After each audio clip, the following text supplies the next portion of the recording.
अस्सलाम वालेकुम dear students, welcome to ICI खैर मकदम है आपका इकबाल कोचिंग इंस्टीट्यूट में। As you all are watching on your screens that कि आज जो हमारा टॉपिक है वो 10th क्लास के लिए जो वीडियो हम अपलोड करने जा रहे हैं आज यूट्यूब पे कि वो चैप्टर आउटकम्स ऑफ डेमोक्रेसी में है। चैप्टर नंबर 7 है आउटकम्स ऑफ डेमोक्रेसी। उसमें हम देखेंगे आज तीसरा इसका ये पार्ट 3 है economic growth and development. Economic growth का मतलब होता है इक्तिसादी तरक्की। इक्तिसादी तरक्की एंड डेवलपमेंट, इसको बोलते हैं तरक्की। याद रखिएगा आप, ये जो आज हमारा टॉपिक है इसमें हम डेमोक्रेसी जमहूरियत के एतबार से हम देखेंगे कि क्या ये जो जमहूरियत का निजाम होता है इसमें इकोनॉमिक डेवलपमेंट कैसे होती है या नहीं होती है, या स्पीड तेजी से होती है या कम तेजी से होती है, या कौन कौन सी मुश्किलात होती है कि इकोनॉमिक डेवलपमेंट नहीं होती है, अगर होती है तो कौन से फीचर्स है जिनकी वजह से होती है। That will be discussing in our today's video. आप ध्यान से सुनेंगे आज कि आज जो हमारा टॉपिक है वो ये है democracy is expected to produce a good government which is accountable, responsive and legitimate. These 3 points I have already discussed. Accountability भी मैंने बोला था कि ये जवाबदेह होती है। ये जो गवर्नमेंट होती है डेमोक्रेटिक टाइप ऑफ गवर्नमेंट, ये जवाबदेह होती है। इसको लोगों को जवाब देना पड़ता है। अगर मैंने कोई भी फैसला लिया उसको जवाब देना पड़ता है। First point. Second point is responsiveness. जो ये रेस्पॉन्सिवनेस होती है मींस लोगों की एक्सपेक्टेशंस पे उतरना, लोगों की एक्सपेक्टेशंस के हिसाब से काम करना, that is known as responsiveness. And the third point is legitimacy, legitimate government. ये लेजिटिमेट गवर्नमेंट कैसे होती है? You should all you should all learn in your books that legitimacy of a government is when this government is chosen by the people itself. ये government जो होती है democratic type of government, ये लोगों की ही बनाई हुई गवर्नमेंट होती है। उस वक्त हम बोल सकते हैं कि that it's a legitimate type of A government. याद रखेंगे आप लोग। मींस ये 3 चीजें होती है, इसमें 3 फीचर्स होती है इसमें। उसके बाद आज जो हमें पॉइंट आज डिस्कस करना है, the main focus of our today's video is but it is not necessary that the government will also help in economic development. याद रखिएगा। अब याद रखेंगे ये पॉइंट कि ये जरूरी नहीं कि ये 3 चीजें होने के बावजूद क्या हमारी जो गवर्नमेंट है डेमोक्रेटिक टाइप ऑफ गवर्नमेंट जो है वो इकोनॉमिक डेवलपमेंट में भी हमारी मदद करे। ये जरूरी क्यों नहीं है? We will discuss in this video.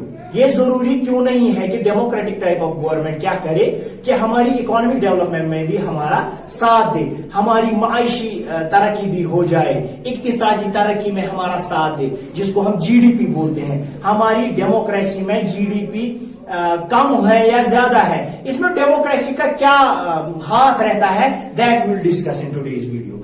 According to the records, the dictatorship have had higher economic growth than all the democracies.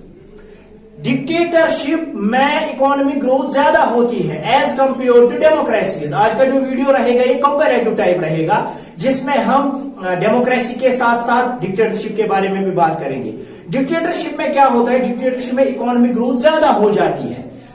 Means वो economically they are developed than the democratic countries. याद रखेंगे आप, ये रिकॉर्ड शो करते हैं। आपकी book में भी ये रिकॉर्ड्स दिए गए हैं, गूगल भी कर सकते हो आप, कहीं से भी पढ़ सकते हो। Dictatorship countries are very much economically grown up as compare to democracies. याद रखेंगे आप।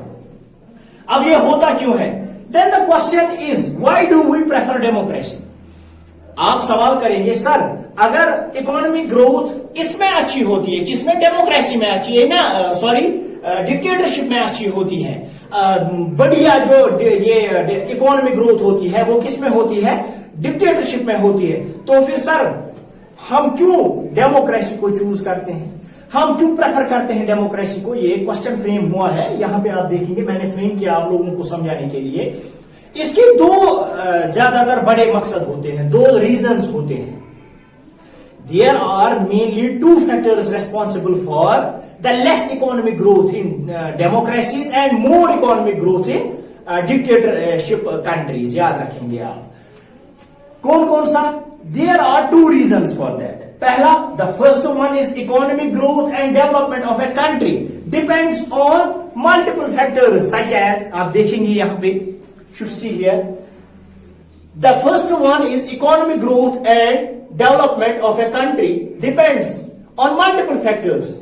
2 पॉइंट्स मैंने बड़े वाले बोले आप लोगों को, 2 पॉइंट्स मैंने बोला कि वो हम डिस्कस करेंगे। पहला पॉइंट क्या है?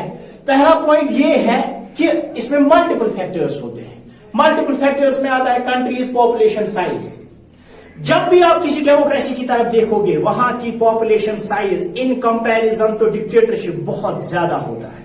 वहां की जो सोशल समाजी डाइवर्सिटी होती है बहुत ज्यादा होती है। वहां पे बहुत सारे कल्चर्स के लोग रहते हैं। आप याद रखिएगा, हम एग्जांपल देंगे इंडिया की और नॉर्थ कोरिया की। नॉर्थ कोरिया जो है, north Korea is a dictatorship country. Kim Jong वहां पे क्या डिक्टेटरशिप करते हैं, लेकिन आप देखेंगे वहां पे क्या है, you can say the population size is very less as compare to India. याद रखेंगे आप। पाकिस्तान के एतबार से भी North Korea is very less as compare to Pakistan ये ना social effect, social causes, social cultural causes, बहुत सारी चीजें होती है जो कि इकोनॉमिक डेवलपमेंट में काम करती है, काम आती है, जिसमें जो कि डिक्टेटरशिप वाली कंट्रीज में पॉपुलेशन कम होने के एतबार से वहां की इकोनॉमी बहुत ज्यादा जल्दी बढ़ जाती है। अगर कोई फैमिली लेंगे, उस फैमिली में 20 बंदे हैं, किसी फैमिली में 3 या 4 बंदे हैं, लेकिन आप देखेंगे कि इकोनॉमिकली ग्रो कौन करेंगे? इकोनॉमिकली ग्रो करेगी वो फैमिली करेगी जिसमें 3 बंदे होंगे, 3 में से 2 कमाने वाले होंगे। वहां पे आप देखेंगे 20 जो है ना, जिस फैमिली में 20 है, उस फैमिली में members, total number of the members in family is 20, but earning head 3 होते हैं, 2 होते हैं। मीन्स जब वो 2 या 3 अर्निंग हेड होते हैं, उनको अपना शेयर उन बाकी 17-16 में भी देना पड़ता है। मीन्स इकोनॉमी मीन्स पथ कुन छुन गसान गोब्रियो किहिन, पथ कुन छुन रोजान किहिन। लेकिन जो डिक्टेटरशिप है, डिक्टेटरशिप में तकरीबन जब पॉपुलेशन कम होती है तो फिर शेयर कम करना पड़ता है, अपनी कमाई कम शेयर करनी पड़ती है एज कंपेयर टू डेमोक्रेसी। आप याद रखेंगे। दूसरा होता है economic priorities adopted by the government.